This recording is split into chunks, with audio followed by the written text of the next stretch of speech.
नमस्ते मेरे प्यारे मित्रों, मैं हूं आपका डॉक्टर संदीप। आज हम जान लेते हैं मुनक्का के फ़ायदे। मुनक्का को संस्कृत में कहते हैं द्राक्षा या मृद्विका। चरक संहिता में, आयुर्वेद में, फलवर्ग में इसको श्रेष्ठ कहा गया, दी बेस्ट कहा गया फ्रूट्स में। तो फलवर्ग में इसको फर्स्ट इसके बारे में वर्णन किया गया। तो इसके बारे में ये कब लेना है,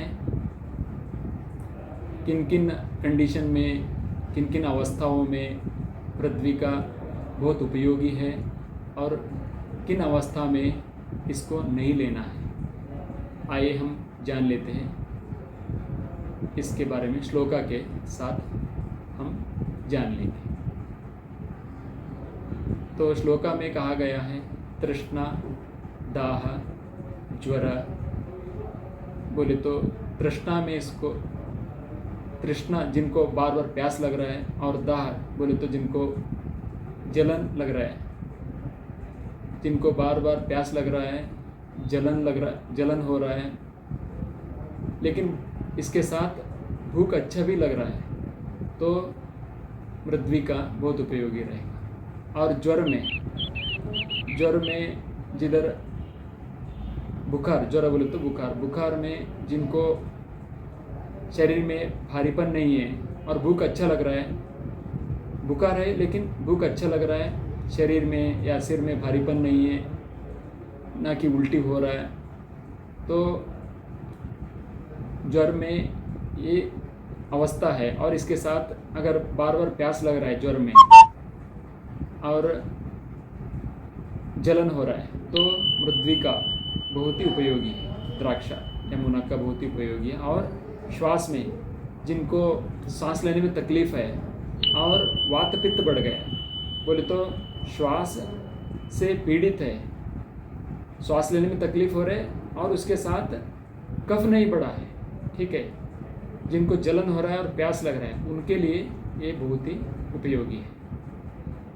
और ज्वर, श्वास और रक्तपित्त, बोले तो जिनको रक्तस्राव होता है, जलन होता है, रक्तस्राव होता है, उसके साथ जलन होता है और प्यास लगता है बार बार, तो और भूख अच्छा है, तो उस कंडीशन में ये मृद्विका या मुनक्का बहुत ही उपयोगी है। और छत, जिनको इंटरनल इंजरी हो गया, ठीक है, उससे रक्तस्राव हो गया, तो उसमें भी बहुत उपयोगी है। और क्षय, जो बहुत लीन हो गए, पतले हो गए, तो उनको वेट बढ़ाने के लिए, उनको अगर अच्छा भूख लग रहा है तो भी ये मुनक्का बहुत ही फायदेमंद है, क्योंकि मृद्विका ब्रह्मणी कहा गया है। और आगे श्लोका में कहते हैं इसके बारे में वातपित्तम उदावर्तम, बोले तो वातपित्त वृद्ध अवस्था में जिधर वातपित्त बढ़े हुए, बोले तो जिधर जलन है और प्यास लग रहा है, तो वो वातपित्त वृद्ध का ही अवस्था है, तो उस कंडीशन में ये उपयोगी है। और वातपित्त जहाँ जो भी श्वास है, रक्तपित्त है या ज्वर बुखार है, जिधर वातपित्त बढ़ गए, तभी ये मुनक्का फायदेमंद है। और वातपित्तम उदावर्त बोले तो जिनको कॉन्स्टिपेशन होता है, कब्ज हुआ है, तो और उदावर्त बोले तो बहुत सारे कॉन्स्टिपेशन रहता है, एक व्याधि कहा गया आयुर्वेद में, एक डिसीज जिसका नाम उदावर्त है, जिधर बहुत सारे कॉन्स्टिपेशन रहते हैं और डकारी भी बार बार आ सकता है, तो उस कंडीशन में ये मुनक्का बहुत ही फायदेमंद है, ठीक है। वातपित्तम उदावर्तम स्वरभेदम, जिनका बोलने में जिनको तकलीफ होता है वात बढ़ के, ठीक है, तो लेकिन कफ नहीं बढ़ा हुआ, तो उस कंडीशन में थोड़ा भी बलगम नहीं आता है, लेकिन खरखरापन है, थोड़ा भी कफ नहीं आता, तो उस स्वरभेद में भी ये मुनक्का बहुत ही फायदेमंद है। और मदात्य, जो बहुत दिन से अल्कोहल पीते हैं, ठीक है, शराब पीते हैं, तो जो बहुत दिन से शराब पीते हैं जो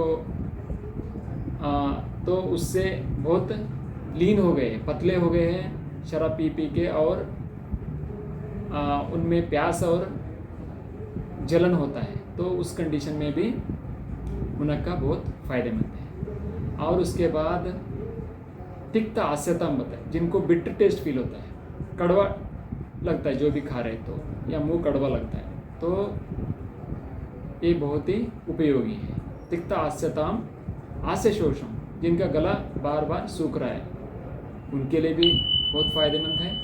तिक्त आस्यताम आस्य शोषम। फिर आगे कहा गया है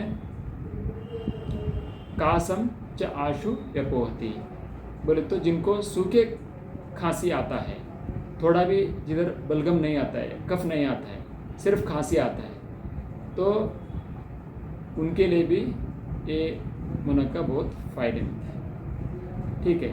फिर नेक्स्ट लास्ट लाइन इसके बारे में कहा गया है मृद्विका ब्रह्मणी। ब्रह्मणी बोले तो जिनका वेट कम हो गया है, जिनको वज़न बढ़ाना है, ठीक है, पहले से उनका वेट अच्छा था लेकिन थोड़े दिन से उनका वज़न कम हो गया, तो वज़न बढ़ाने के लिए ये मुनक्का बहुत ही फ़ायदेमंद होगा। ठीक है। और मृद्विका ब्रह्मणी वृष्या कहा गया। वृष्या बोले तो एफ्रोडिशियक इफेक्ट, बोले तो ये पति पत्नी के लिए मैथुन शक्ति बढ़ाने के लिए बहुत ही फ़ायदेमंद है। ठीक है। मृद्विका ब्रह्मणी वृष्या मधुरा स्निग्ध शीतला कहा गया। मधुरा बोले तो ये स्वीट टेस्ट है इसका, ठीक है, स्वाद है, और स्निग्ध है, एंटस है, और शीतवीर है इसका। तो स्निग्ध शीत होने की वजह से ये वात पित्तज विकार में, वात पित्त व्याधि में बहुत ही उपयोगी है। ठीक है।